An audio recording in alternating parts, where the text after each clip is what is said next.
Manifiesto del testigo protegido. Me llamo Felipe Sandy Rivero y soy el testigo protegido del caso ABC.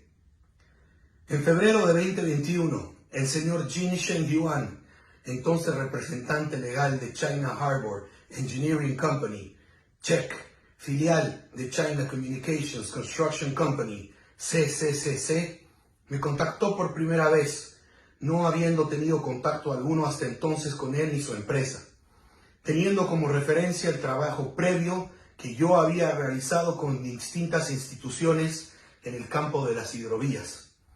Tras acordar una cooperación y tras meses de gestiones en las que coordiné y participé personalmente en reuniones estratégicas con CHEC, el ministro y el Ministerio de Obras Públicas, el embajador de la China y el vicepresidente del Estado, entre otros, pude obtener una promesa de donación del gobierno chino hacia el gobierno boliviano para la prospección y estudio de las hidrovías. Gracias a esa buena gestión y negociación, el señor Jin me pidió que lo asista en las siguientes reuniones y negociaciones para el proyecto carretero Sucre y Amparaes, consistentes en 1. Relacionarlo con los actores locales de Sucre, para lo cual gestioné reuniones con la Cadeco, Fancesa y Concretec. 2. Negociar subcontratos y compra de material, para lo cual se contactó y se negoció con distintas empresas y proveedores. 3. Negociar una posible alianza con la empresa estratégica boliviana de construcción civil, la EBC. En ningún momento yo tuve contacto directo con los miembros de la Administradora Boliviana de Carreteras, ni intervine en el proceso licitatorio de carretera con la ABC. En el transcurso del trabajo realizado por mi persona y de la confianza generada con Jin y CHEC, fui testigo de actos irregulares entre los meses de enero y abril de 2022 cometidos entre CHEC a través de Jin y funcionarios de la ABC. Entre los meses de abril y mayo del 2022 contraté los servicios de abogados, unos para reclamar mis honorarios debidos por CHEC por mi labor en el proyecto de hidrovías y otros para analizar y preparar una potencial denuncia por los actos de corrupción presenciados. Una vez constatada la existencia de estos ilícitos con mis abogados, se vio la necesidad de preparar un caso contundente para denunciar estos actos de corrupción. Preparado el caso en el transcurso de estos meses, el 10 de junio de 2022 me comuniqué formalmente con los superiores jerárquicos de Jin en la China, informando de la situación, sin haber recibido respuesta alguna. He enviado un correo 10 de junio, viernes 2022, a las 16:41. Entre junio y julio de 2022, tanto yo como mis abogados presentamos el caso a autoridades de gobierno en distintas instancias, llegando hasta altas autoridades de la vicepresidencia y la presidencia, a efectos de que el caso se pueda resolver con discreción y sin escándalo público. Al no haber recibido respuesta alguna ni de las autoridades del gobierno chino ni de las autoridades del gobierno boliviano, se decidió acudir con mis abogados al diputado del Movimiento al Socialismo, Héctor Arce, que en ese momento había ganado cierta prominencia con denuncias en contra de la corrupción. Todo ello con la finalidad de todavía lavar los trapos sucios en casa. Les recuerdo que en ese momento, por lo menos a ojos del público, el Movimiento al Socialismo era un partido unitario y unido. De esa manera, el diputado, acompañado por nuestros abogados, presentaron el caso y las pruebas en audiencia pública a la ministra de la Presidencia el 12 de agosto de 2022, lo cual fue recibido con inacción y oídos sordos. Por ese motivo, y ante la pasividad absoluta tanto de autoridades chinas como bolivianas, se definió con el diputado Arce formalizar la denuncia ante el Ministerio Público a finales de agosto, para lo cual mi intervención testifical era fundamental para que el caso sea admitido. Por ello, previo análisis y reuniones con la Fiscalía de Estado, la Fiscalía Departamental, los fiscales superiores y la Comisión de Fiscales, se determinó que correspondía otorgarme el estatus y protección de testigo protegido, de acuerdo a la Ley 458 de protección de denunciantes y testigos, protección que se otorgó el 30 de agosto de 2022. Dicha ley se aplica específicamente para la protección de testigos y denunciantes en casos de crimen organizado, terrorismo, corrupción y narcotráfico, violencia contra la mujer, trata y tráfico y violación de derechos fundamentales. Esta iba a ser mi sentencia de muerte. En el marco de esa supuesta protección, presté mi declaración respecto a los hechos irregulares que había presenciado o conocido y que puedo catalogar y resumir en 4. Primero, la alteración y el cambio de documentación en las carpetas de la licitación para la adjudicación. Este extremo se confirmó, aparte de mi testimonio y pruebas aportadas, con la declaración del miembro de la comisión calificadora, apellida Chura Hidalgo. Leo una parte de esa declaración de Chura Hidalgo. El día 6 de enero de 2022, el licenciado William Mamani, jefe administrativo financiero nacional de la ABC, me llama por la mañana de un celular desconocido para que nos reunamos en la residencial Bolivia. Me da una contraseña para que ingrese a la habitación. La contraseña era pollo. Le dije a los chinos que en la propuesta técnica había un error en 2 páginas y me retiré de la habitación. Antes de retirarme de la habitación, les dije que si no cambiaban esas hojas de la propuesta técnica no ganarían. Entonces ellos dejaron en un sobre cerrado las 2 hojas. Voy por la tarde, lo recojo y lo llevo a la comisión de calificación para poder ubicarlo y tenerlo listo. Ya el informe de comisión de calificación y pasarlo al responsable del proceso de contratación. Todo esto con consentimiento de toda la comisión. Punto número 2. La alteración y el cambio del poder para la firma del contrato.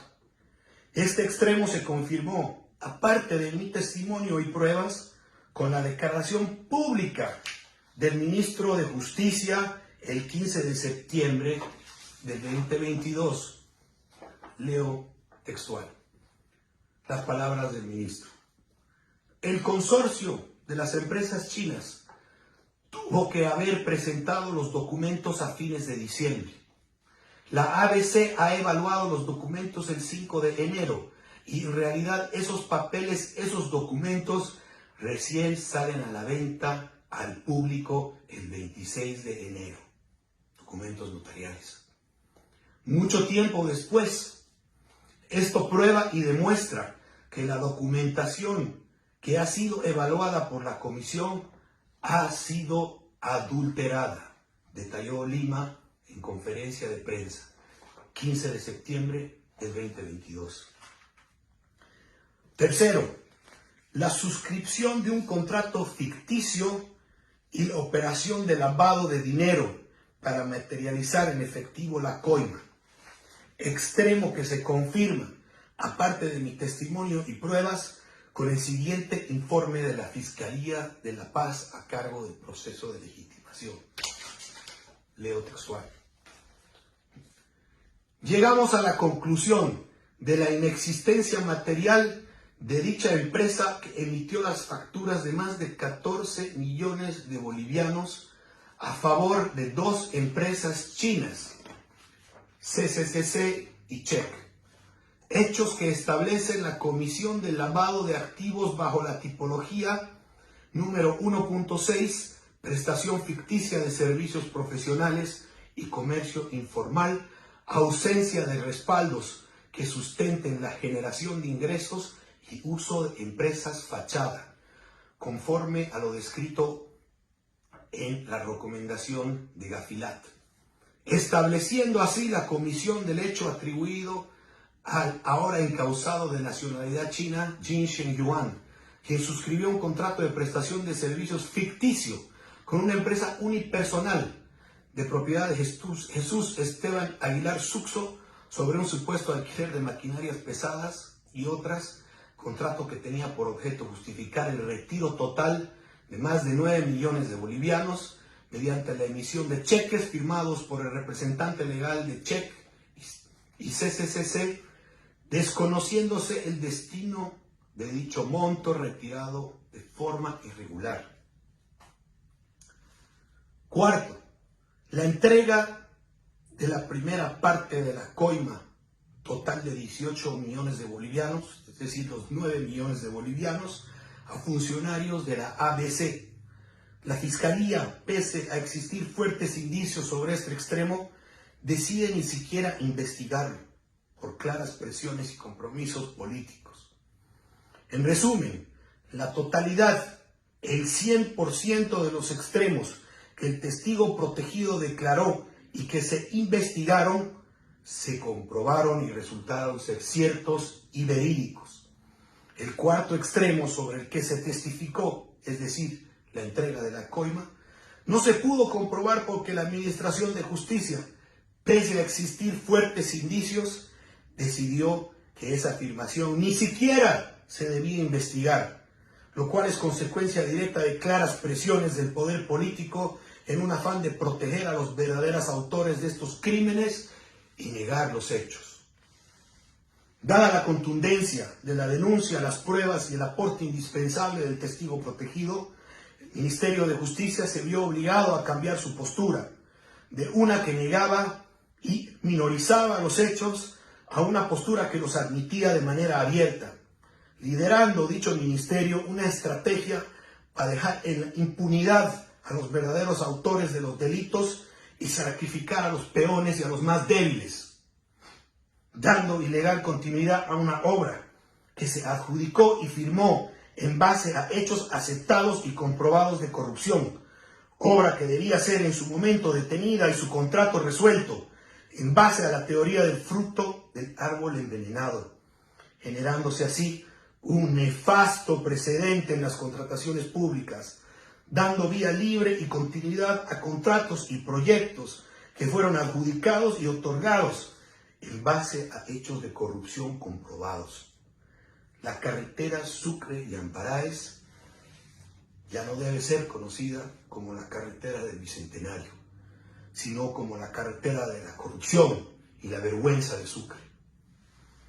De igual manera, el ministro de Justicia, con la clara intención de distraer la atención de la población, se dedicó a hostigar y dar persecución judicial al testigo protegido, solicitando en 2 ocasiones levantar la identidad y la protección del mismo, en ambas ocasiones siendo denegadas sus solicitudes por la Fiscalía.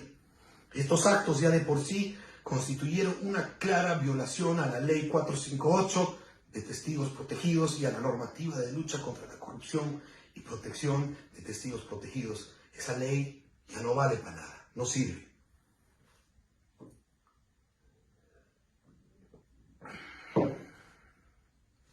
Sin embargo, eso no detuvo los actos de persecución del Ministerio de Justicia, que acudió a otras instancias de chicanería jurídica para intentar involucrar y perseguir al testigo protegido, para revelar su identidad y atacarlo, argumentando que un testigo ve los hechos de lejos, como si fuera un accidente de auto, cuando en realidad la Ley 458 de protección de denunciantes y testigos se crea para situaciones específicas como ser el terrorismo, el narcotráfico, la corrupción, donde el testigo, por la misma esencia de los hechos, tiene una cercanía especial a los autores y delitos presenciados y por la naturaleza de los mismos requiere una especial protección. De esa manera, el testigo protegido y su entorno cercano fueron víctimas de amenazas incesantes, amenazas que son registradas en el programa de protección de testigos de la Fiscalía, llegándose al extremo en el que los abogados denunciantes fueron atacados con una bomba en las puertas de su oficina el 12 de diciembre de 2022, habiendo dichos abogados emitido un comunicado oficial al respecto. El mismo diputado Héctor Arce, en conferencia de prensa el 6 de septiembre de 2022, declara públicamente también haber sido víctima de amenazas y amedrentamientos dirigidos a su persona y a su familia. Si un diputado nacional que goza de protección y fueros de inmunidad advierte que su vida corre peligro como consecuencia de esta denuncia, sin la menor duda la situación del testigo protegido será mucho más grave. La vida y seguridad del testigo protegida se han visto seriamente amenazadas ante la injusta e ilegal decisión y cobarde decisión del Ministerio de Justicia de darle persecución judicial, inviabilizando y desvirtuando el mismo espíritu de la Ley 458 de protección de denunciantes y testigos, que en vez de ser un mecanismo de protección y aclaración de hechos delictivos específicos, se ha constituido en un facilitador de mecanismo de persecución judicial contra los denunciantes y testigos, con el único efecto de atemorizar a la ciudadanía. Mi identidad fue conocida por parte del Ministerio de Justicia y del Gobierno desde el primer día que formalicé mi declaración, y desde el primer día he recibido amenazas incesantes. Como consecuencia de esta injusta e ilegal persecución y las amenazas en contra de mi vida, me vi obligado a salir del país de manera urgente, quedándome en una situación de extrema angustia y dificultad, condición que todos los que han sufrido el exilio, también llamada la muerte en vida, conocen perfectamente.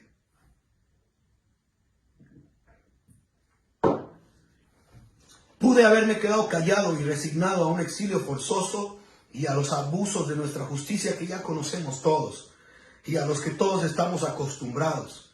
Sin embargo, se hizo latente y evidente una alianza y acuerdo entre actores del poder político de Bolivia con actores del poder político de la China para dar persecución al testigo protegido como elemento más débil del proceso y de una manera totalmente infundada y cobarde intentar inculparlo de los actos delictivos ya conocidos por toda la población boliviana que fueron cometidos por sus propios agentes. Ante este acto de imperdonable cobardía, yo no me puedo quedar ni callado ni con los brazos cruzados. A veces ser hombre significa pelear y hacerle frente a los abusivos, aun cuando sabes con certeza que serás derrotado.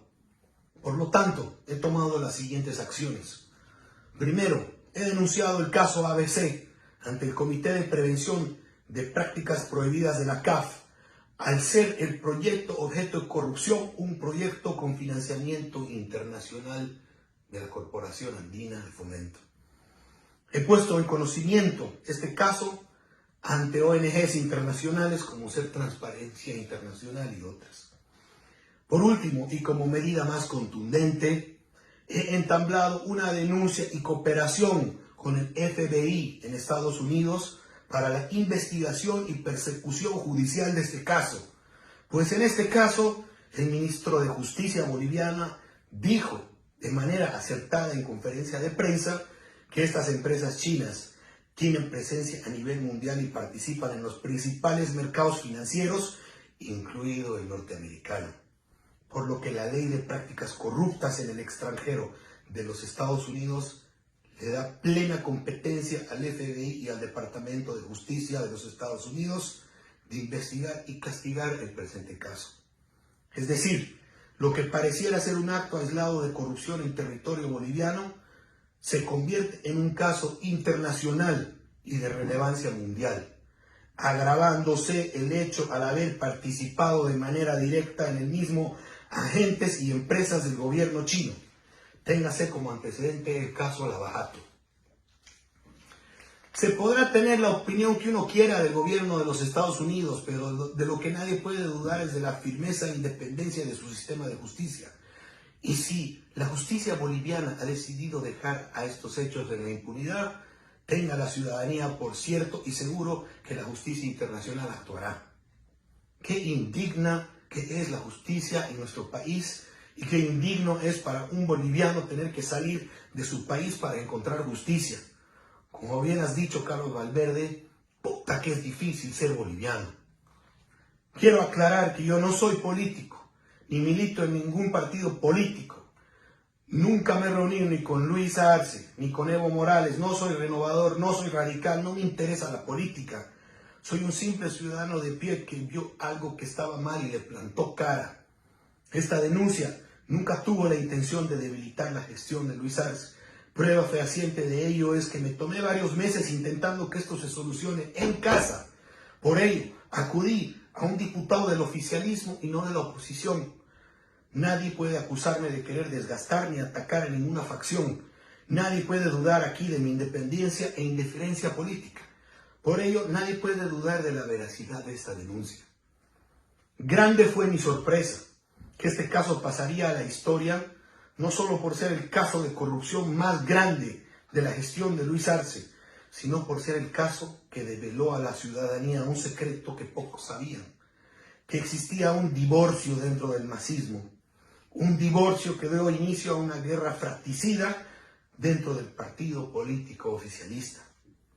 El 16 de septiembre de 2022, el ministro de Justicia salió en conferencia de prensa y afirmó que la hipótesis que tenemos es que el testigo protegido es una persona que no ha recibido su parte de la torta de corrupción que se estaba repartiendo.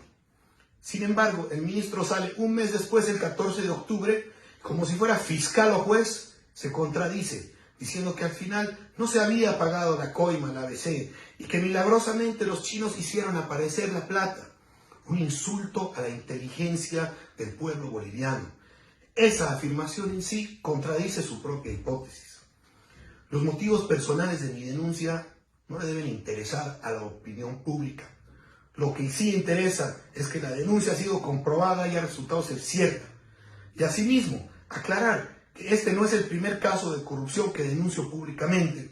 El 7 de mayo de 2021 formalicé denuncia ante el Ministerio de Justicia con audios, videos y material probatorio sobre la existencia de una red de corrupción instaurada hace décadas en COTEM, la Cooperativa de Teléfonos de La Paz, con el que con apoyos de vocales corruptos se mantenían ilegalmente en el poder a base de amparos constitucionales truchos, con el fin de saquear el pueblo paceño de manera descarada durante décadas. Habiendo presentado pruebas irrefutables de todo esto, el Ministerio de Justicia jamás me dio respuesta, debido al alto perfil mediático de los involucrados y su capacidad económica. Yo nunca he sido juzgado por ningún delito en toda mi vida. Seguramente ahora esa justicia corrupta y barata, bajo pretensiones y presiones del poder político, se inventarán un sinfín de acusaciones en mi contra. Me he visto obligado a salir del país, pero no soy ningún delincuente y no tengo por qué estar sufriendo el suplicio del exilio. Por ello, contactaré a la misión diplomática más cercana al lugar de mi residencia e informaré de mi retorno al país. Pero ese retorno será bajo mis condiciones y mis términos. No pienso ser usado como un trofeo falso de una justicia corrupta, ni tener que vivir un viacrucis de abusos judiciales por haber cumplido mi deber ciudadano denunciando, antes muerto. Detrás de todo este caso, no se puede negar que ha habido y habrá una gran tragedia humana, que todo ese sufrimiento y dolor sirva para que los bolivianos reflexionemos y decidamos si vamos a vivir para siempre subyugados por un sistema judicial a la orden del dinero y el poder político, y no así de sus ciudadanos y de la justicia. Creo firmemente que el reto más importante de esta generación de bolivianos es la transformación de la justicia. Sin eso, nunca podremos avanzar como sociedad. Termino este testimonio con un mensaje a la ciudadanía boliviana. Hoy la injusticia y el abuso me tocó a mí, mañana te va a tocar a ti. Como bien dijo el pastor luterano Martin Niemöller, que se enfrentó al nazismo. Cuando los nazis vinieron a llevarse a los socialistas, guardé silencio porque no era socialista. Cuando vinieron a por los sindicalistas, guardé silencio porque no era sindicalista. Cuando vinieron a por los judíos, yo no dije nada porque no era judío. Cuando vinieron a por mí, ya no quedaba nadie que pudiera protestar por mí. Felipe Sandy Rivero, enero de 2023.